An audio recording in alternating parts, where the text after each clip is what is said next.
Part 1. Typing at dawn. Dawn was still groggy when the sky outside the window remained shrouded in mist. The early morning breeze glided gently through the pine trees, creating a rustling sound like a whisper of something ancient. John sat on a wooden chair near the kitchen, holding a steaming cup of coffee, his eyes still dreamy, not quite freed from an unfinished dream. It was a morning like any other, peaceful and quiet.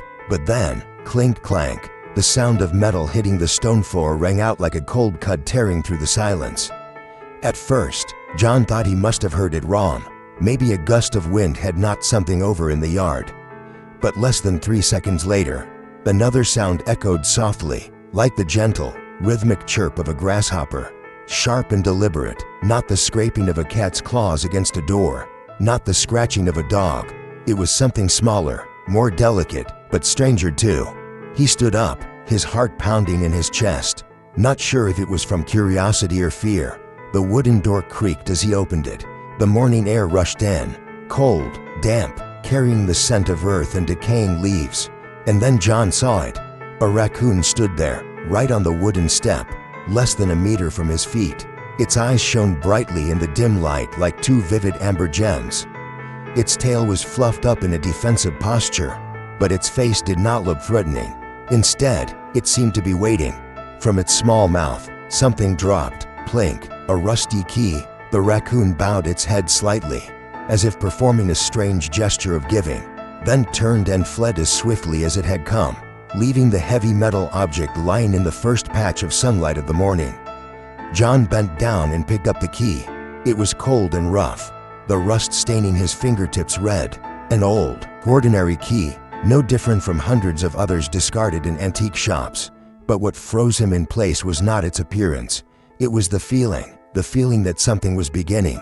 A door was opening, not a door in the house, but a door of memory.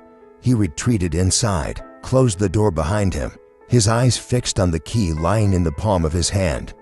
Why would a wild animal come to his door, bringing a key like a messenger of fate? Who had trained it, or what had compelled it? It could just be a coincidence, he told himself, but deep down he knew the truth. There are no coincidences at 5 o'clock in the morning, when a raccoon silently delivers a key to your doorstep. It was not just a key, and this was not an ordinary morning. Part 2. The Key of Memory. John placed the key on the wooden table in the living room. Morning light filtered through the thin curtain, drawing long streaks of brightness on the dusty tabletop. He stood still, staring at it as if looking into a distant memory he had tried to forget. The scent of rust and damp earth lingered on his fingertips, a strange fragrance that evoked hidden layers of his subconscious. For some reason, an image suddenly appeared in his mind, a wooden box, old and heavy, with hand-carved floral patterns on the lid. The box once belonged to his father. Every time young John saw it, he felt that some secret was hidden inside, like a treasure in a fairy tale. But then, after that stormy night many years ago, when his father disappeared into the forest without a trace, the box vanished too. The police called it a vanishing without a trace. His mother never spoke of it again. John was only 14 at the time. He made his way to the attic, the place where remnants of his old life were stored. In the small room, light filtered through a cracked window pane as he rummaged through old cardboard boxes. Tarpaulins, broken picture frames, each layer of dust thick like a witness to time. And then he found it, the wooden box, lying quietly in a sealed carton, wrapped carefully in black velvet as if it were something important. His hands trembled slightly as he inserted the key into the lock on the lid. It fit perfectly. There was a click so soft it was almost inaudible. But to John it was the sound of time reversing. The lid opened. Inside were small items his father had kept, an old folding knife, a few silver coins, and a yellowed piece of paper folded into quarters.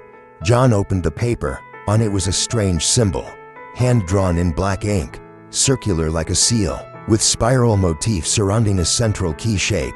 Beneath was a line written in his father's familiar handwriting, "Not everyone sees the door, but you will." John's heart tightened. He sank down onto the attic floor, the paper trembling in his hand. That message was not meant for his mother, not for anyone else. It was meant for him. The coincidence of the key was no longer coincidence. How could a wild animal deliver this? a long-lost key that happened to open the box he thought was forever forgotten. It felt as if an invisible hand were guiding him step by step. A strange orchestration between the natural world and human memory. He was confused, he was in a daze, but he could not stop. The question was no longer why, it was, what comes next? The next morning, he returned to the place where the raccoon had appeared. The courtyard was still damp from last night's rain. And then, as if answering the silent call from the universe, he saw it, once again, the raccoon, standing beneath a bush, its eyes glowing in the early morning mist. But this time, it held nothing. It looked at him and then slowly turned away, its posture almost inviting. John stood frozen for a few seconds, then decided to follow. Part 3. Footsteps in the shadow. The sky was overcast and gray as if the world were holding its breath. Waiting for something to happen, John walked slowly behind the raccoon, a strange mixture of excitement and apprehension rising within him, as if walking into a dream woven by his own subconscious. The ground beneath his feet was still damp from the rain, leaving tiny prints that looked like fingernail scratches clinging to the mud.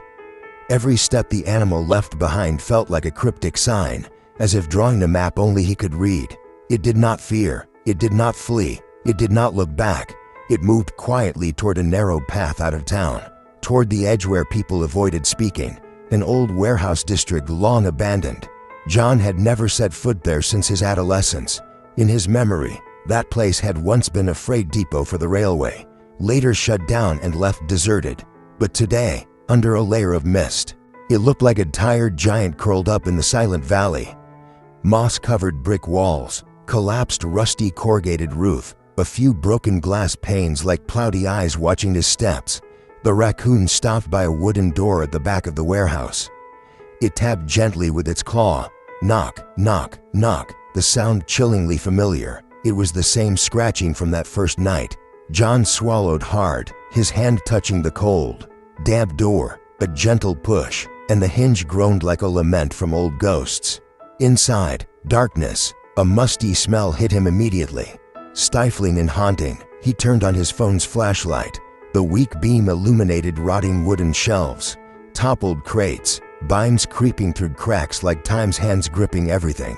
In a corner, there was something. He stepped closer. A pile of old papers, water-soaked and moldy, lay abandoned. He picked up a few. Bills, unaddressed letters, and one tattered photograph. 3 people standing in front of a wooden house in the forest. One of them bearing a striking resemblance to his father. On the left wall was a black burn mark. On the tiled floor, an old blanket was laid out like an improvised bed. A few empty food cans lay scattered. Clearly, someone had lived here, lived in secret, silently, perhaps hiding from something or someone. John took a few steps back, his heart racing. He was not the only one who knew this place. It felt like he had just walked into someone's past, forgotten, but never gone. He scanned the warehouse with his light. Hanging from a beam was an old rope. On the wall, charcoal-scratched symbols overlapped. Among them was a circle design identical to the one on the paper his father had left behind. It could not be mere coincidence. A heading coincidence like that could only be a sign. The raccoon remained there, in the darkness, silent, still watching him. Its eyes seemed to pierce through layers of memory, as if it knew all he had ever tried to forget. A cold draft whispered by. The back door suddenly slammed shut. John jerked around, but there was no one. Just the wind, but he felt it clearly. Something was present here, unseen, unnamed, but far from harmless. He stepped deeper into the darkness, drawn by a faint urge, as if by a call from memory. He could not turn back. Part 4. The lock amidst the brush. The warehouse stood as if holding its breath behind John as he stepped outside. The wind had shifted, and the sky turned a dense lead gray, hanging low as though he were about to collapse. The raccoon moved ahead, its steps light as if gliding, leading him across the wild field behind the warehouse. There was no path, only wild grass that reached up to his knees, dense undergrowth, and absolute silence. But John hesitated not a moment. Something inside him had changed the moment the key lay in his hand. An invisible current pulling him toward things that had never had names. He felt like a boat drifting on deep water, guided not by stars, but by a vague instinct and a wild creature. At the far edge of the field, the forest grew thicker. The air became heavy, filled with the scent of rotting grass, damp earth, and something ancient rising from the ground. The raccoon stopped beside a low, fake shrub, as if only the wind could pass through it. It turned to look at him, then slipped into the bushes. There was no sound, only a momentary rustling of leaves. Then stillness. John crouched down and used his hand to clear the path. Beneath a layer of decaying leaves and twisting roots, he saw something box-shaped, metallic, dull, rusted, as though buried for ages. A chest. He knelt, his hand trembling as he brushed the thin layer of earth off its lid. A large lock was fixed in the center, rusted, heavy, and familiar. John caught his breath and took the key that the raccoon had dropped on his doorstep. No need to try twice. Click, the lock opened. He lifted the lid, and the hinge groaned like a lament after decades of neglect. Inside were not treasures or heirlooms as he had imagined. Instead, stacks of files. A thick bundle wrapped in moisture-proof cloth, carefully and deliberately stored. John pulled one out. In the dim light, he saw a faint logo of the town police department. Each file was numbered and stamped confidential. Some had been crossed out in red ink. Below the files lay a hand-drawn map, notes marking crime scenes, the boundary of the national forest, with circles highlighting certain areas, and photographs, dozens of black and white crime scene images, mostly showing children and teenagers, those who had disappeared during the 1980s, previously recorded as wandering off or victims of accidents in the forest. Now, the traces, symbols, and notes connected them all, showing that they had all lived in the same area, the area where John had grown up. His heart tightened when he saw one file labeled with his father's name, Michael Lawford. The investigation had never been made public. It stated that Michael had volunteered with a group protecting the forest but had collected evidence of illegal logging and multiple disappearances. A month before he vanished, Michael had submitted a complaint to a media outlet, but it was never published. John turned to the last page, a photograph, his father standing beside a man in the town's police uniform, the name handwritten on the back, Chief Nathan Cole. John's breath caught. That name belonged to the current police chief, and he had been present when his father went missing. At that moment, headlights shone directly on him from behind, the sound of a bulldozer grinding through tall grass. The vehicle door opened, and several uniformed officers walked toward him, not with weapons, but with guarded expressions. One of them, a man with salt and pepper hair and a chilling gaze, stepped forward. It was Cole. "You were not supposed to find this," he said, his voice flat as if reading from an old script. "It was buried for a reason." John said nothing. He gently placed the bundle of files back in the chest. His gaze locked on the man. Cole bent over and flipped through a few pages, and his expression changed.